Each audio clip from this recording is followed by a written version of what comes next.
Well, Ari. Yeah. Hi. Welcome to the pod. Here we are. Besides your dishwasher situation, how are you personally? Great. We are heading toward the end. We are coming in for a landing. It feels so real. Yeah. Reading this chapter especially, I was like, whoa, yeah. Yeah. We are very close. It is what we have mere chapters to go at this point, single digits. I had an idea about a book series. Oh God. Okay. Are you sure you should say this on air? Well, I can cut it if you have a bad reaction to it. Oh God. Okay. It's a series I've never read, and I do believe it's long, so I don't think it would be chapter by chapter necessarily. Maybe it's like 2 chapters at a time or something like that. Because I think there's like 6 books, maybe? I don't know how many books there are. Okay. But the author's dead, so no problematic views there. Great start. And I think it's well beloved and feels similar in tone. I was thinking Chronicles of Narnia. Oh, yeah. Okay, have you ever tried to read the other Narnia books? I've never even read Lion, Witch, and the Wardrobe. Oh, okay. Because I think I tried to read one of them, and it didn't necessarily like pull me in. But again, that's me sitting by myself trying to read it. Sure. So I don't know. You know and what I mean? Who knows like with audiobooks? I mean, it was an audiobook, but still, I wouldn't be against it, not at all. Yeah, I think it could be interesting, especially because it is like a classic. Do you know what I mean? and he's dead. I think more importantly. Yeah.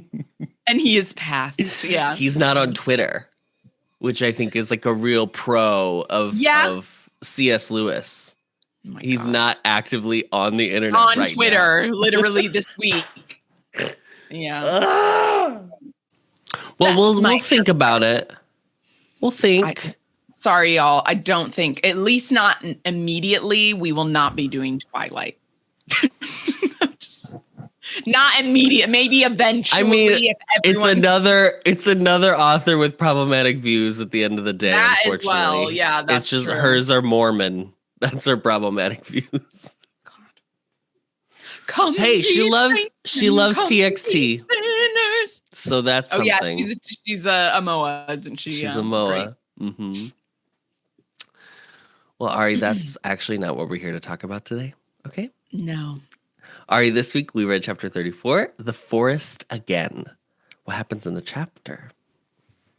Harry willingly goes to his death.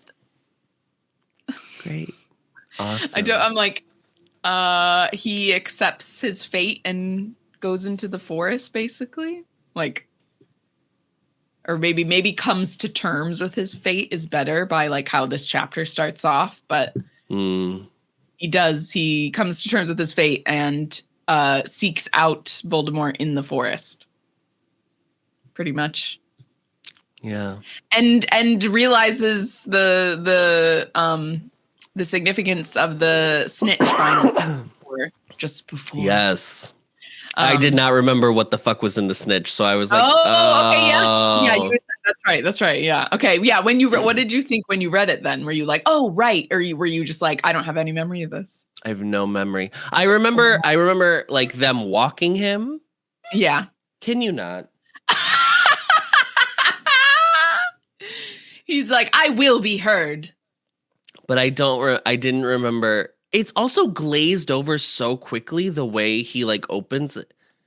She just like, there are times you can tell she does not care about describing things and she just wants to get to what she's trying to get to.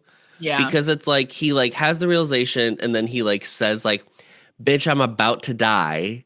And then it just pops open and then she's like, and then he flipped the resurrection stone over in his hand and there was his mom. And I was like, yeah. I feel like we're missing a chunk here that could have been more descriptive.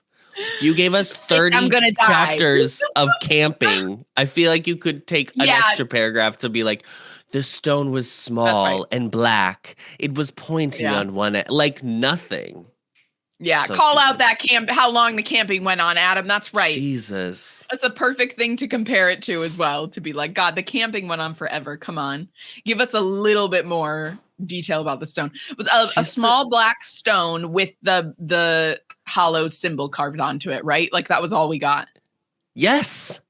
How did he know to turn it 3 times? Oh, is that in the story? Wait, never mind. Maybe that is in the story. Because I remember being like... It might be in the story, but I would not have remembered that off the top of my head, to be honest. 3 times? Okay.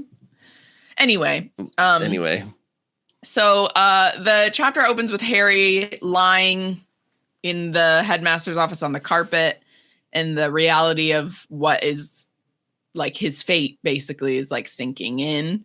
And the reality of his fate is he is not supposed to make it out of this alive, basically. Mm-hmm. So he is like, he's trying to accept the fact that he has to just be willing to die and not try and like defend himself when he ends up like facing Voldemort.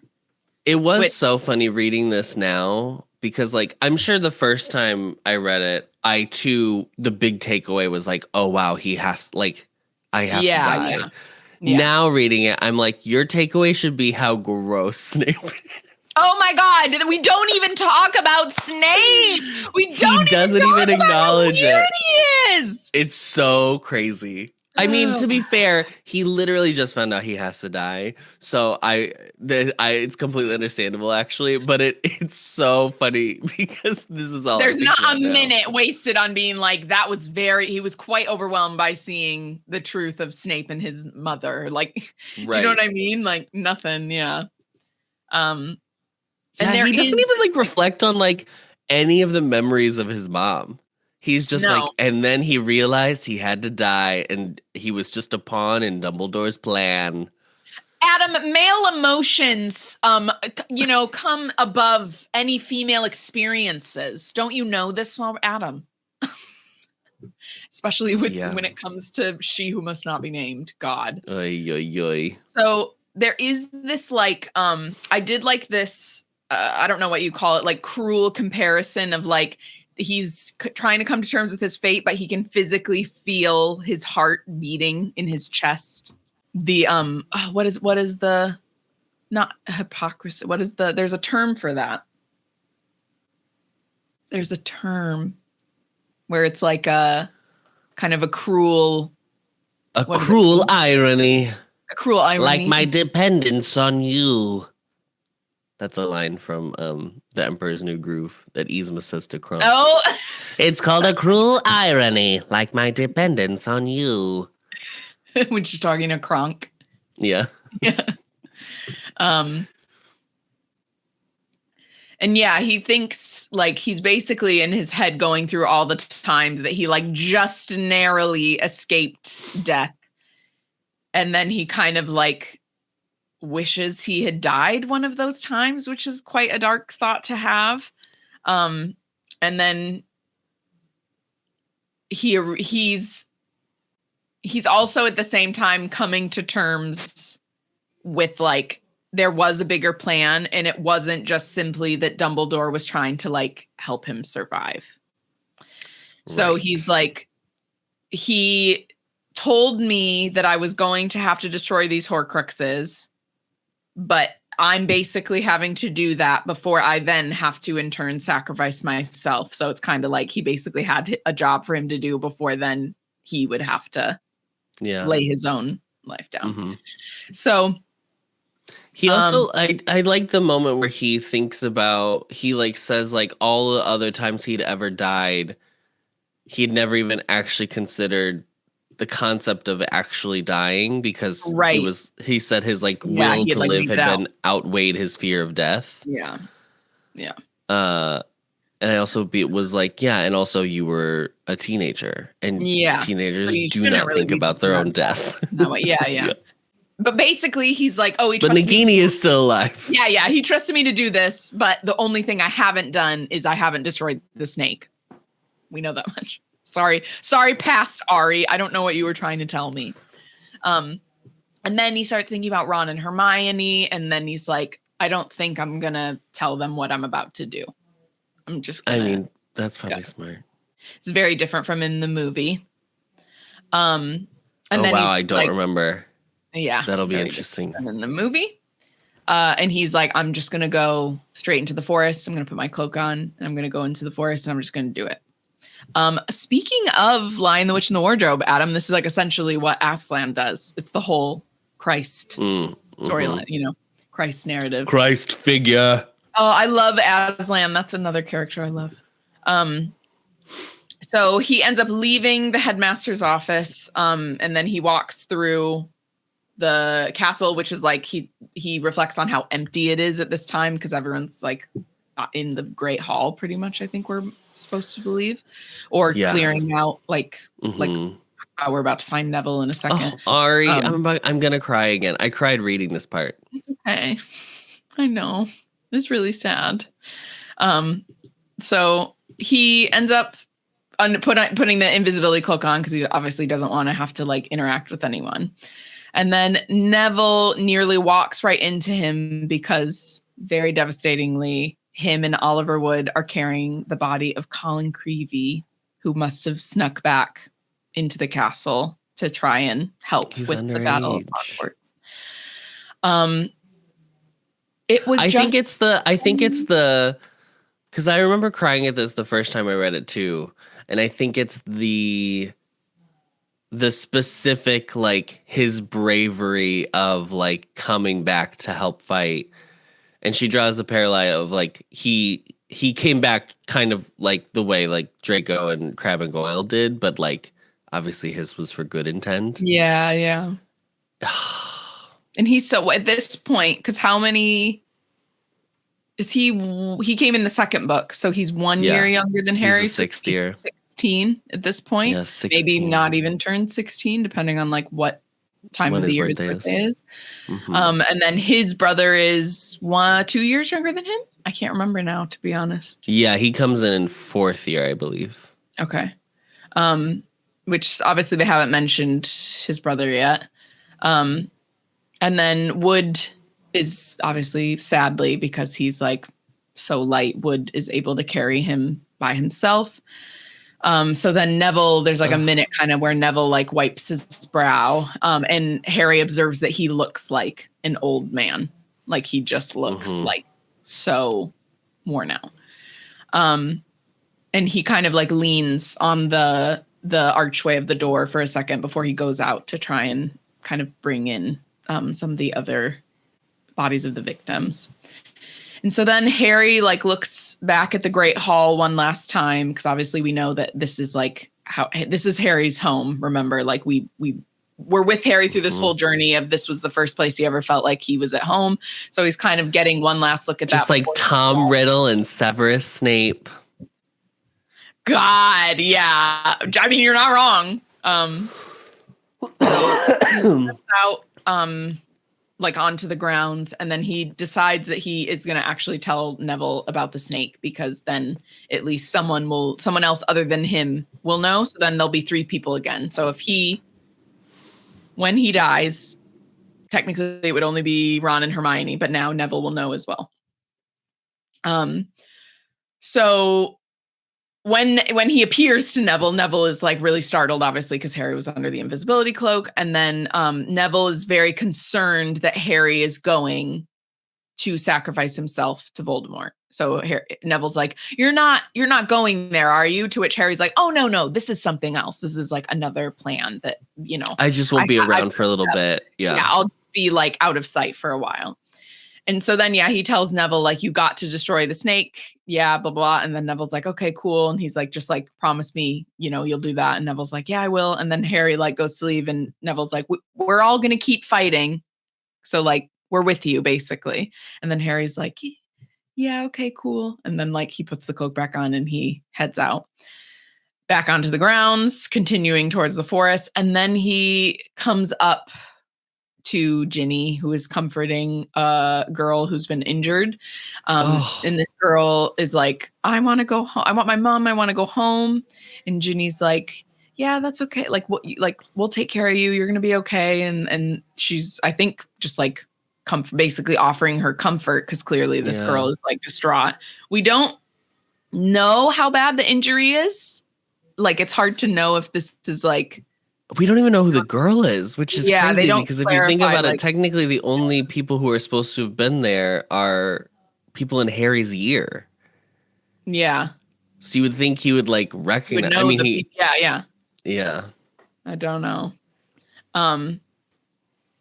And Ginny's voice breaks like while she's trying to comfort her and stuff, and the girl's like, I don't want to keep fighting. I just want to go home. And so Harry has to restrain himself from like calling out to Ginny, and he just has to kind of like force himself to keep walking to the forest. But there is this moment where she kind of like glances over her shoulder as if she like sensed him or something. Mm-hmm. I don't know, just like I don't know if that's some emotional connection, or that she's trying to signal that like their connection is like deep and magical. I don't know. Deep. I'm not sure. Yeah. Well, girl, she's gonna bring up him feeling her lips on his right before he dies. I know. You know, I made a note. I made a note about it. He ends up walking past Hagrid's hut and thinks of all those visits to Hagrid's and like the various different memories. So it's like when Norbert was there, when Ron was puking up slugs, all the like rock cakes that Hagrid would make. He talks about like the lights are all out at this point, and he doesn't hear like Fang's booming bark, but he's like thinking about all these things. Mm-hmm. And then as he's getting closer to the forest, he sees like a whole, what did we end up calling the Dementors? Like a gaggle of Dementors, like a murder of Dementors or whatever. Yeah, like a murder of crows. Yeah. There's just like a huge group of Dementors, and then he's like, I don't know how I'm supposed to just walk through. I cannot summon a Patronus right now. I am tapped out. There is no way that I'm going to be able to get past these and go and sacrifice myself to Voldemort. Like, how am I? I didn't know either, and I was like, are they just gonna not feed on him because he's so miserable that it's like, they're like, get away! They're like, oh. Yeah. Oh, I'm sorry. Ew. Very tasty. Yuck. Yeah. And then he remembers the snitch. Can I say, I have to grab the book, because the way her having to figure out ways to like make Harry think of things so then he can use the object is so sweaty to me. It's just like in a couple chapters ago when he thought of the statue that had the diadem on it in the room of requirement, where it's like the gargoyle looked up to him and then he was like, statues. In this one, he literally is like, every second he breathed, the smell of the grass, the cool air on his face was so precious. To think that people had years and years time to waste, so much time it dragged, and he was clinging to each second. At the same time, he thought that he would not be able to go on, and he knew he must. The long game was ended. The snitch had been caught. It was time to leave the air. The snitch. You know, Adam, he's just an athlete at heart, and the way that he really connects into the world is through Quidditch terms. So it's just like, I also just like, and maybe everyone else on the planet thinks like this, and I'm the only person that's different. I have never in my life thought of literal metaphor. Like, I've never had current thoughts in metaphor before. Yeah. That's why I was like, that's not how what? Anyway. Fine, whatever. He thinks he of the just snitch. Is such a, he's always destined to be a Quidditch star. It's just a part of his DNA. And then he doesn't do that as his career. Yeah, Ginny does it. It's so crazy. Anyway. So yeah, he's like, oh, the snitch. And then he like takes it out because he's like, this must be it. Surely this is it, because I'm about it. It's I open at the close of my life. So my life is about to come to a close. It's got to be this. So the snitch, I don't know. I mean, I would say the snitch opens, but like the round part of the snitch, the sphere opens. I would guess, like, if we think of the movie version, obviously, is like the wings unfurl from the ball, and then I think the ball itself like splits open. I think it's like the what do you call it? Where it like the folds fold over each other. It like unfurls basically. And yeah, like it's like almost like how scales overlap each other or something that. Like it's like that. Yeah, so he manages to open the snitch. Yes. Inside. Okay, no, we can't gloss over this. The way he manages to open the snitch is he just goes, I'm about to die. And I'm ready to die. Oh, well. Okay. Oh, well, that was the password. Whoa. Here you go. What? It's crazy. And the resurrection stone just falls right out, and he can see the Deathly Hallows symbol carved into it. I have so many questions. Ari, that is the exact question I was about to ask. Has the stone been in there since he played the game? The very beginning? It had to have been like hidden in there, surely, before he willed it to him. I bet he put it in there. But I thought it was so that this rock, this is from the ring. I'm sorry. If you're not watching, Ari is pointing at the massive rock on her finger. This rock, honey. This is from the ring. 46 carats, mama. 46 carat magic in the air. It was from the ring. So he wouldn't have been able to put it in there before because he had to have found that. True. So it's like, I don't know. But I don't know exactly. He was wearing it on his finger for the past year. It's from Marvolo Gaunt's ring, yeah. Which is another thing. And why? I'm a little bit like, because he thought it was his ancestral ring. Because apparently something about the carved symbol, he thought it was their symbol, but it wasn't. It's the Deathly Hallows symbol. But I don't know how. I am a little confused how he ended up with it. Like, I don't really. That's kind of like convenient. You know what I mean? Because everything else is fine. There's like I genuinely have questions about the like. If someone is okay, let's back up. that someone take a screenshot of that moment. That was just me looking at you like, and then you were like, okay. So Grindelwald, yeah, Grindelwald wanted to be the Master of Death. Him and Dumbledore wanted to. They were like seeking out the Deathly Hallows, all three, to own all three. And Voldemort's whole thing is he wants to conquer death. He wants to live forever. But I'm supposed to believe that he doesn't know about the Deathly Hallows as a concept, as an idea. You're supposed to believe the only thing he cares about is the wand. The wand. Yeah. And because he wasn't because he grew up in a Muggle orphanage, he doesn't know the story of the Deathly Hallows, supposedly. But wouldn't he know about Grindelwald?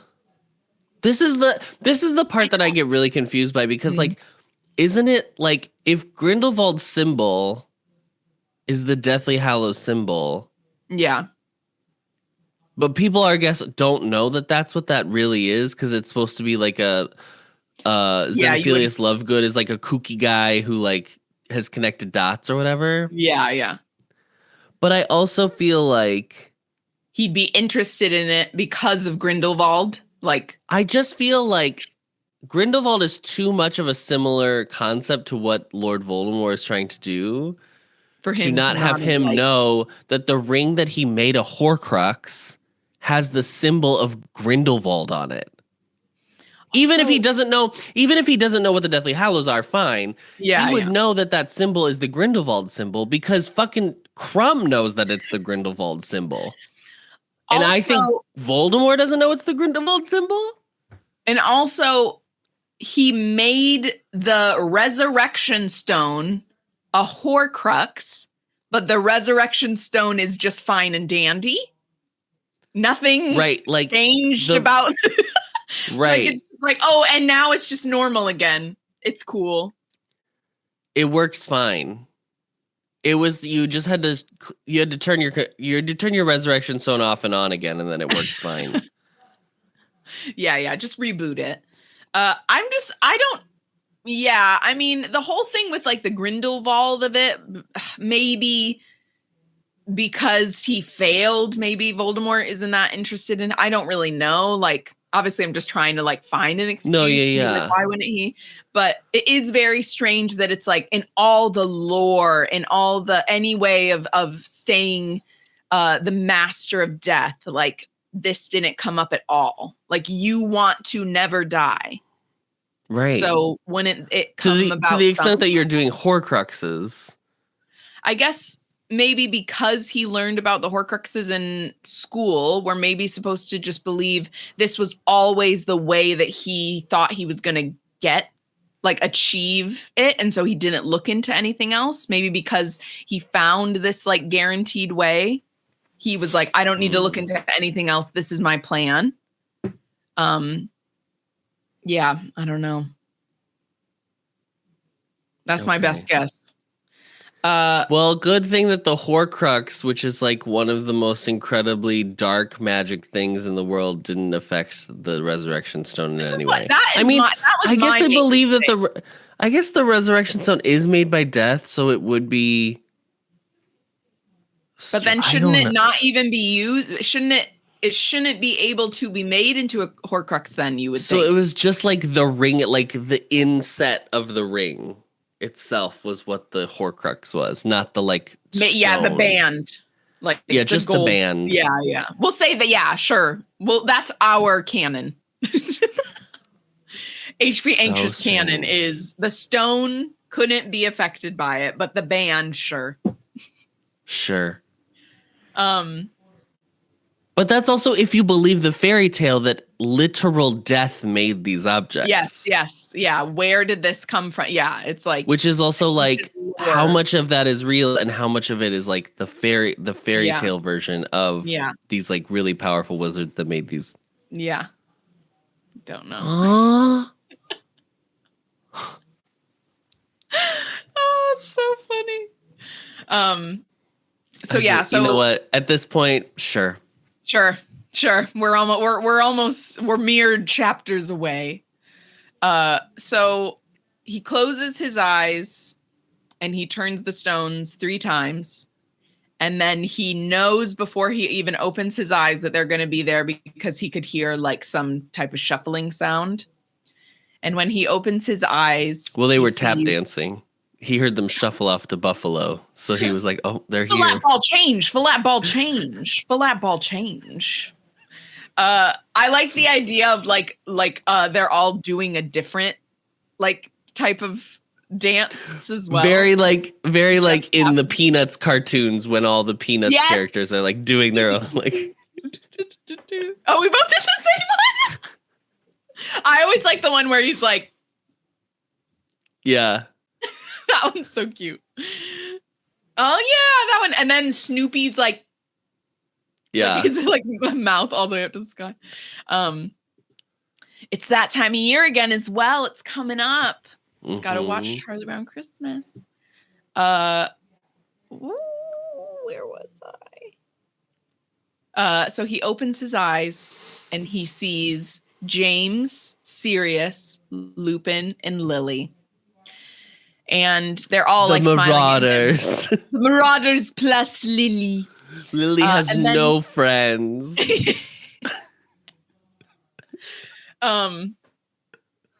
They all like look basically like the best they've ever looked, kind of. Like, it's like Lupin looks younger and healthier, Sirius looks younger, like they all are kind of like, it's like they're the in their prime, quote unquote, version of themselves, basically.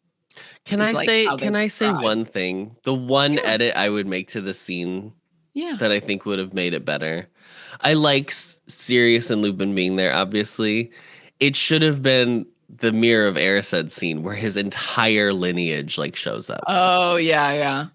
But Adam, we'd have way too many questions if she did that. We'd be like, they're all dead?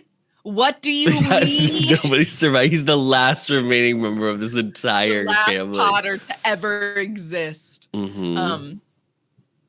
So yeah, he sees them. And yeah, he like notices that they all look like slightly, not like a perfected version of themselves, but in their prime. They all look like the kind of like happiest, healthiest that he's ever seen them. So they all kind of like say something to him. So his mom tells him that he's been so brave. His dad tells him that they are very proud of him. And then understandably, Harry asks if it hurts to die. And Sirius responds to him and says that it doesn't hurt. And then Lupin mentions that, or like reminds him basically that Voldemort will want to like get it over and done with, so it should be quick. And then Harry, seeing Lupin, is like very overcome. I mean, he says it to all of them. He's basically like, I didn't want any of you to die, but like especially Lupin, because he's literally just died after having a son. And he's like, I'm so sorry you're dead. And he's like, especially you, Lupin, like, because you just had your son. And then Lupin has this very sweet bit where he's like, hopefully he will understand, like, I was fighting so he could live a happier life. Like, he wanted to build a better world for his kid. And then Harry basically is going to just like continue on to meet Voldemort. And so he's just asking if they can stay with them. And in this, they don't really say, they just say like, yes, they'll stay with him. But in the film, they added in Lily saying always. I don't know if you remembered that. No, I don't. Yeah. So this is also slightly different than like kind of what happens. So Sirius says like only they're going to be able to see, only that they'll be able to see him. And then they basically say they'll be with him until the end. So then with the four of them kind of like around Harry, he is able to walk through the Dementors. It is so interesting reading this back, because obviously I've read this part so many different times before I went through like a season of grief of my own. And obviously I haven't lost like a parent or a guardian. I've just lost like pets. But I can imagine how I think I have such a different idea now of like, I weirdly am not as afraid of death. I think because I've been able to like connect with my pets that have like passed on. So it doesn't scare me in the same way that I think like understandably when you haven't like had a reference point of death and what comes on the other side of blah, blah, blah, whatever. Technically none of us actually know, you know, but like what I have experienced / what I choose to believe, or like my understanding of kind of like what I have learned, blah, blah, whatever, you know, my personal idea of like what's after this. I very much just believe in we're at peace. We can't really understand what it's like here because we're in the physical plane, but there is like, you know, just like peace and like no suffering on the other side is like quick of a summary as I can explain it. So while I obviously very much would like to live a happy and full life, I don't necessarily feel as afraid of death as like I maybe once did. But I do think if you were a person that had either very sadly like lost a parent or a guardian or lost like a grandparent even that you were really close with and reading this, I could see how like this would be like the most comforting type of experience for you to like before you're essentially going to do something very scary.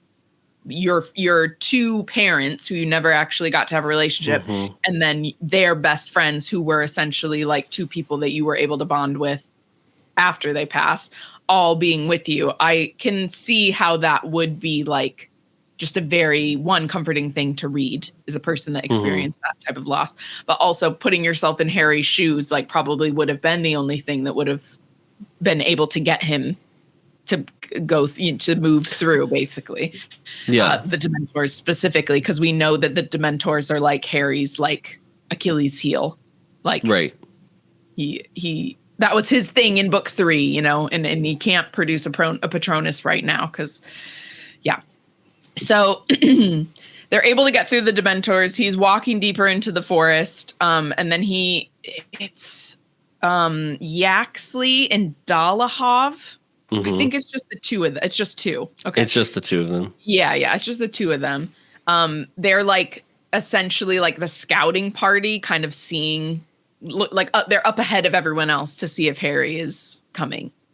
So obviously he has the cloak on, so they can't see him. But they like heard something, so they're like, oh, maybe it's like, you know, Hagrid's cray, and he has like a bunch of animals, like beasts and stuff in here, so it must be one of his things. But because the hour is almost up, they end up like turning back, and they're going to go. They're basically going to lead Harry unknowingly to the Death Eaters and Voldemort. So Harry follows them into basically where Aragog and his family had been. There's like still like a spider web there, basically a giant spider web there still, even though they've like vacated, I guess. I don't know why they just would have completely left, but okay. Well, because it says they joined, but that sentence didn't really make sense to me when I read it. Yeah. I don't know if maybe it's just obviously Voldemort doesn't care about any other magical creatures. So maybe when they got there, he was just like, get the fuck out. Magic-y magic. Like, I don't know. But there aren't we don't hear about spiders there. There are some giants. There are 2 giants there. And the remnants of his vast web were there still, but the swarm of descendants he had spawned had been driven out by the Death Eaters to fight for their cause. So it's just saying they're all fighting. They're all currently engaged in battle. Where, girl? No one's fighting right now. Yeah, I don't know. That's weird. I think they're just somewhere else, apparently. Like, he must have just been like, you can't come back here. But, okay.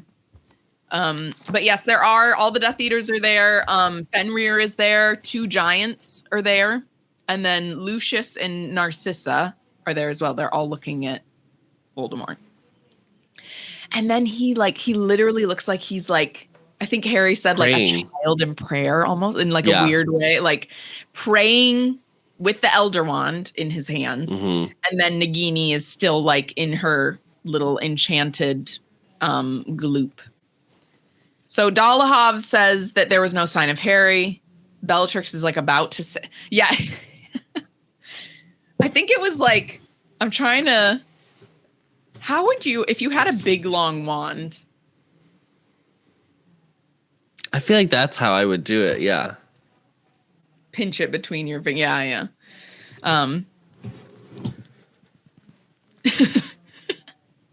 Or that. So Dolohov says that they didn't see him. Bellatrix is about to say something to Voldemort, and Voldemort's like, silence. Don't say a word. He says, I expected him to come, but I guess I was mistaken. And then Harry's like, you weren't. And he like purposefully like does not want to sound afraid. He like makes sure that he sounds like confident and strong in his voice. And then he steps out from the tree after pulling the cloak off. I think it said he put the cloak in his pocket, which again, how is the cloak fitting in your pocket? That's fine. It's a magical object, Ari. It was created by death and or a person. Sorry, what did you say, Adam? You were looking for? His hands were sweating as he pulled off the invisibility cloak and stuffed it beneath his robes with his wand. He did not want to be tempted to fight. Beneath his robes there must be these giant pockets in these clothes. Interior pockets. Like a whole panel. You just put anything in. Mm-hmm.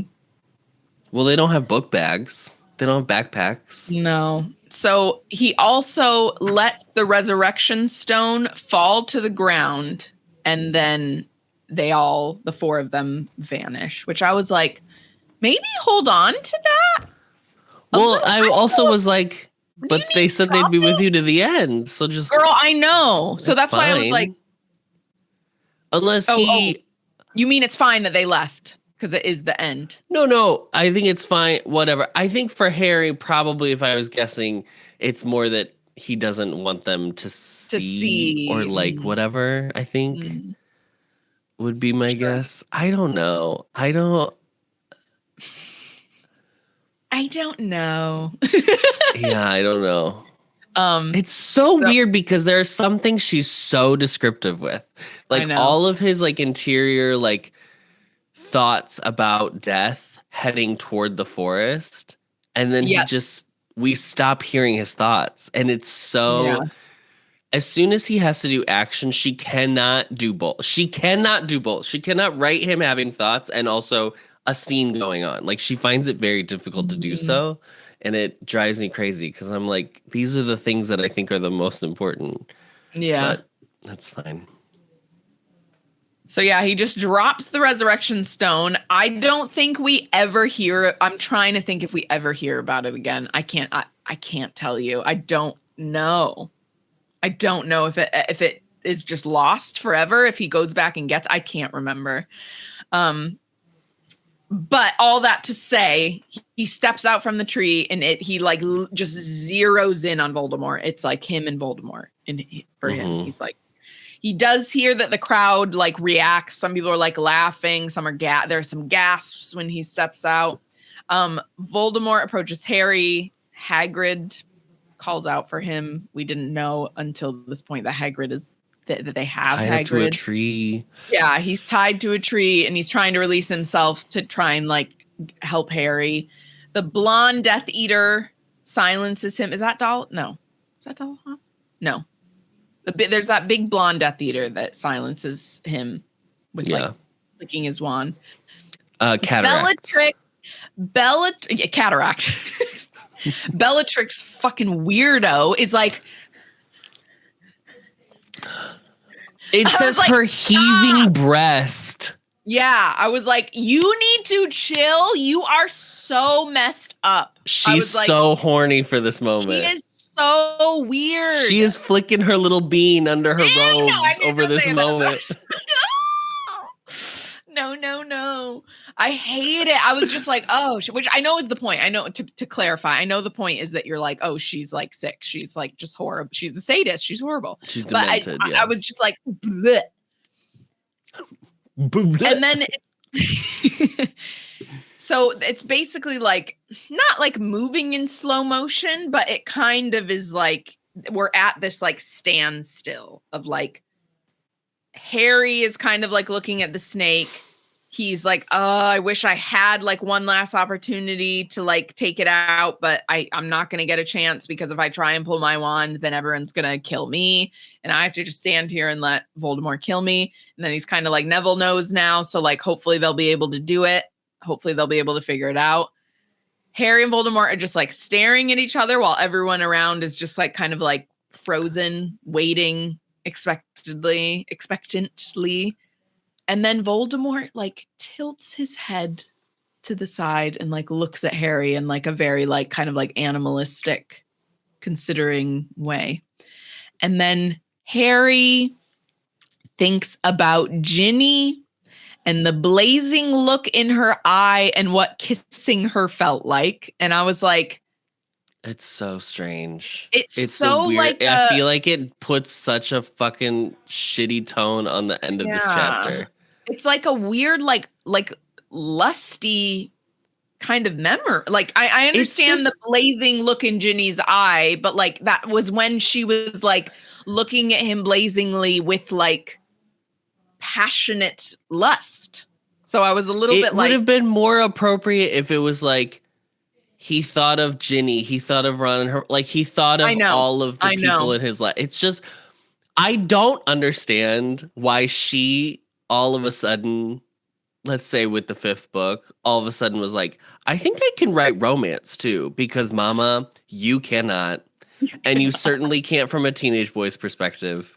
Because this is so we're all very strange. Uncomfortable. Yeah. And it's more also, just like, this isn't what this series is. Like, I have no problem. To be clear, I don't want it to come across as though I like am hating on the idea of romance within this thing. But this is not first and foremost that book series.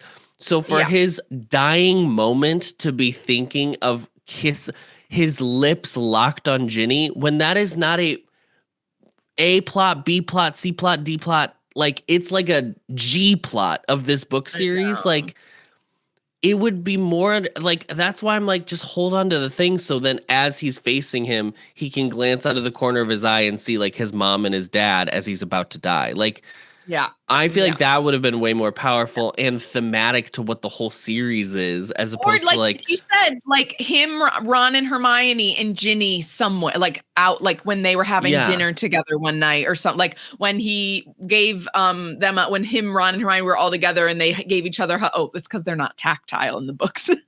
Right. In the movie, it's like them hugging for sure. Yeah. But yeah, it's just weird. Like I was just like, I understand he's like a teenage boy, but I still don't think a teenage boy's like last memory is going to be that. It would be like, I don't know what we said. I believe that he loves Ginny without you having this line in here. Yeah. This almost, and I don't really understand why it has to be that it's about your kiss. Yeah. I don't get it. If I could like sit down with her and ask her a list of questions, there are obviously more important ones that I would ask first and foremost. Not be our first priority, but yeah. I had the same thought that I was just kind of like, really, that's what we're doing. And then Voldemort raises his wand. Harry sees his mouth move and a flash of green light, and then everything is gone. So he doesn't even hear. There's not an Avada Kedavra like written or anything. Mm-hmm. It's he sees his mouth move, and then that's how fast it is. Yeah. So it must be as soon as those words are spoken, it is like instantaneous. You know what I mean? Yeah. And then that's where the chapter ends. That is the end. I will say there was one TikTok account once who said that to like draw out the reveal that Harry will survive. They like wish that there had been like one chapter between this and King's Cross. Yeah. Where you like go back to the people at the battle or like tending and like go through their minds of what's going on. Yeah. You should, when this episode goes out, I have it. I could even link it on there, or you could do it in the comments, because I love that idea and the way that he walks you through each person's perspective. Like, I'm like, wow, we were robbed of this. Like, I was like, they should steal that for like the HBO series and do it. I think like, so good. Even from like a standard publishing, I wish they had like added one extra spacer page, so it really felt you really felt the finality of, because like then you look on the next page and it's like the illustration is Harry and it's King's Cross and there's more, so it like you just go straight into him not. He's okay. Yeah. I mean, he's in a liminal space in this next chapter, but. It would have. I think the idea of like fully, we have now left Harry as a character would be really powerful. Yeah. I know what you mean.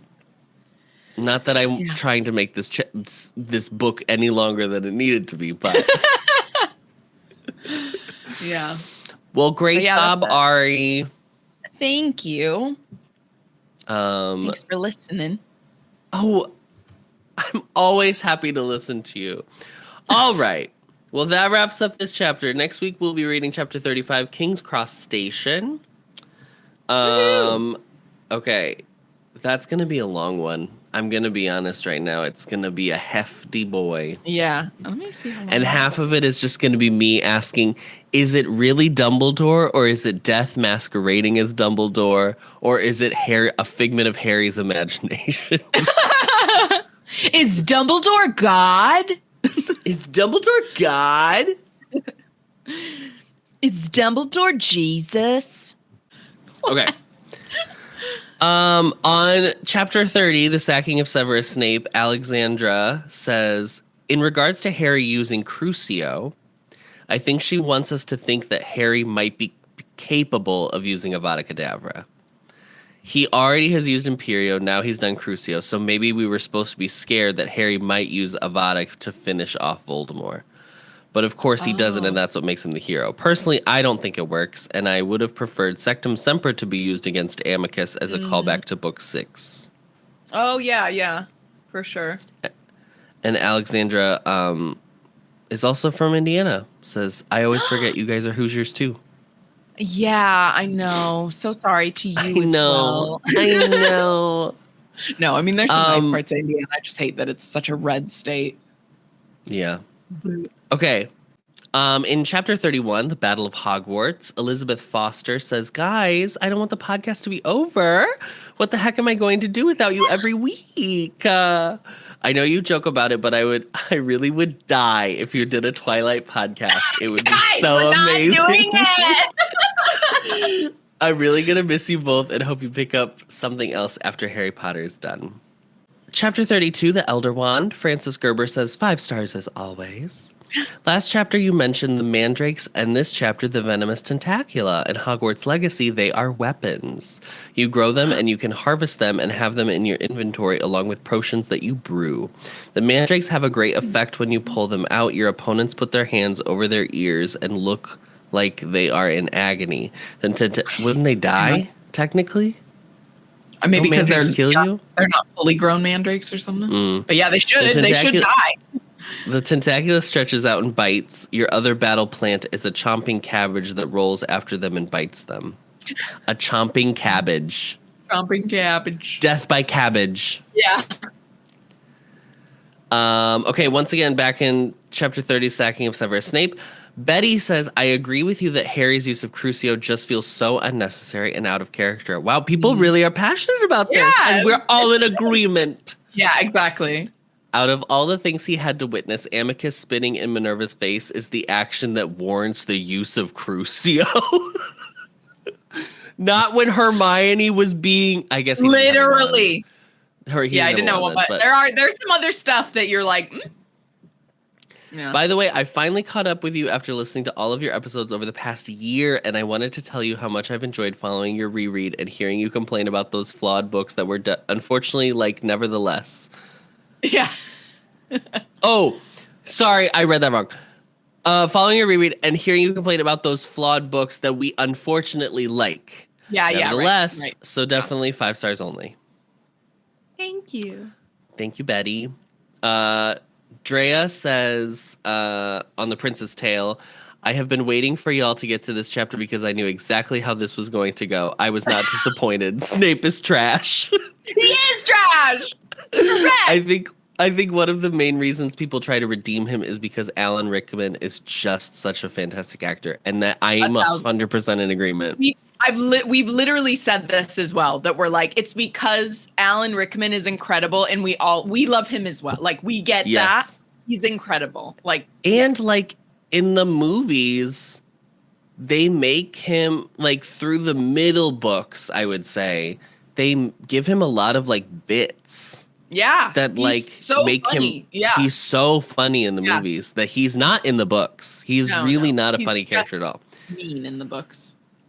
And then Alice says, in Order of the Phoenix, chapter 22, St. Mungo's Hospital for Magical Maladies and Injuries. Yeah. Okay. Uh-huh. Alice says, so about the McDonald's drinks. We talked about McDonald's drinks at some point in this book. They do have an exclusive deal with Coca-Cola. They do deliver the Coke pre-mixed, and it's stored in aluminum vats instead of the typical bag in a box. However, that is only for the Coke itself. The rest of the Coke products are delivered like any other soda at any other restaurant. Source, I'm a maintenance worker at McDonald's. It's my job to change the drinks / refill the vats, etc. Thank you, Alice, for this informative tidbit. If you're listening to book 5 right now, I'm assuming hear this in a few months that we read your comment. So thank you. I have no concept. Honestly, as soon as we finish a chapter, it leaves our brain. Leaves. Especially like when we go off on tangents. Yeah. I cannot imagine what tangents. I remember what in St. Mungo's magical maladies and injuries, what we had to connect to McDonald's about. But I don't know. I mean, you're only getting that kind of content here, girlies. There's so many times too. It would be even worse for Adam because half the time when we come on here, I'll have listened to like a group chat episode, so I'll be referencing something that they discussed on group chat to Adam here. So that would be it'd be like Inception, podcast Inception for Layers. Adam. He's like, yeah. He's like, what conversation or what spin-off conversation was that? Yeah. Oh my God. Well, that's it. Thank you so much for writing in. We love hearing what you guys think. As always, don't forget, you can find the podcast on Apple Podcasts, Spotify, or wherever you find your podcasts, as well as video versions of the Ampliverse YouTube channel and Spotify. Don't forget to rate, review, and subscribe so we can get a perfect Newt score, 5 stars only, or else you'll have to watch Bellatrix heaving her breasts toward Voldemort. God, is literally so annoying. She's so ick. Bro, yeah, she's so ick. Yeah. Don't forget to follow us on Instagram at HVAnxious or YouTube at The Ampliverse. We are hosted on Spotify for podcasters, so thank you to them and are a proud member of The Ampliverse. Please check them out at theampliverse.com. Thanks, Ari. Thank you, Adam. And as always... Avada Kedavra, bitch. Or no, you just say it, but no words actually come out.